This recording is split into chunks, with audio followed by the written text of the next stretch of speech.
What are some of the challenges, hopes, dreams as we look to the next 20 years? Well, Daniel, I think before all of us can focus very well on the future, we really need to have some understanding of the future of CBF leadership. I'm sure you know that's on all our minds. Well, you've named an elephant in the room. It's no secret that I'm getting close to retirement.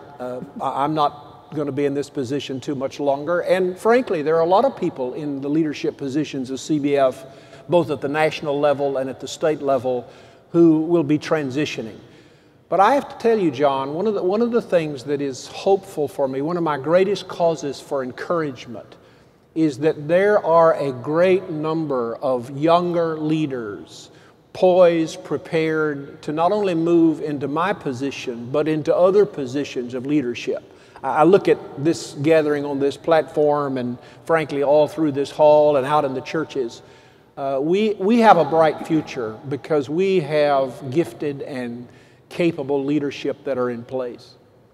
I think that's right, and I think the future is very bright as long as we focus on those things and the brightness of the best that CBF offers and the best that CBF does. I think change is inevitable, and so the fact that there's some anxiety, some conversation about transition and what it all means, it shouldn't be so scary. I serve an organization that's 75 years old, and it's gone through change and transition. All organizations do. But I think the future is bright for CBF if CBF will focus on the important things and being who it is and serving God in the world. Earlier this morning, Pam cited some words from Buddy Sheridan, the Baptist historian.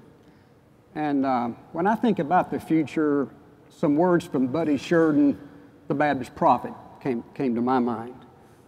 He once noted that being a Christian really means taking seriously what Jesus took seriously.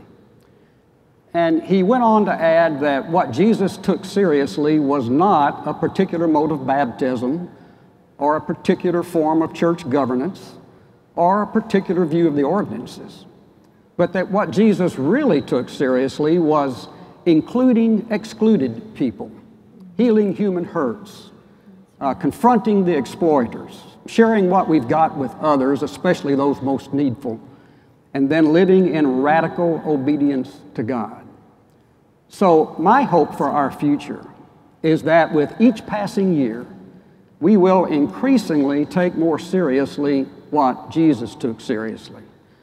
Because I think that's the only way we're really going to be the presence of Christ in our communities and draw people to faith. I think that's our future and always has been. And I think that future that takes Jesus seriously is really where so much of the heart of this cooperative Baptist community really is. I think that one of the dreams that I have for the future is that as we become clearer about Christ's mandate and Christ's call for how it is that we are to live and how it is that we are to be together as Fellowship Baptists and as Christians in the world, one of the hopes that I have is that when we come together for gatherings like this, we'll spend less of our time and energy talking so much about them and all about Him in whose name we gather and in whose name we do this work. Yeah. And Stephen, it's so exciting for me to be here because I realize I look like I'm 16, but I'm actually over 20. And so I remember exactly what it was like to turn 20 and have everybody who met me said, well, what are you going to do with the rest of your life? And everything is so focused on the future. And I felt like if I make the wrong decision now, it's going to affect everything I do. It's going to make or break me. And so it's this time where we're all concerned because we feel like, what if we do make the wrong decision? Is everything just going to crumble? Is everything going to fall apart? And I think as we continue to grow and develop and we have such a bright future. I heard one of my friends once said, I hope CBF has not just a viable future, but a robust future. And I think we can grow into that as long as we remain patient with each other as we struggle through figuring out who we are. And if we remember our passion, which is God's mission, which is so much more important than anything else. And if we find a place for those of us who do know what it's like to be 20 in 2011. Well, I think, Emily, that if we are a missional community, then one of the key factors for our ability to be a robust fellowship in the future is missional collaboration. We've got to figure out a way, I believe, for all the different pieces within CBF life, congregations, state and regional organizations, partner ministries, our national staff, our field personnel, for all of us together to truly be co-laborers in God's mission.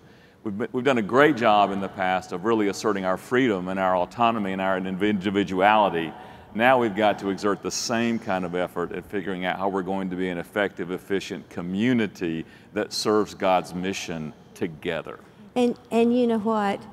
I have realized through the years, lots of them, Emily, that God can take any mess and make something wonderful of it. So don't be afraid, because God is going to raise up leaders from your generation, and we just have to trust that He will raise up these leaders and lead you in the way you should go.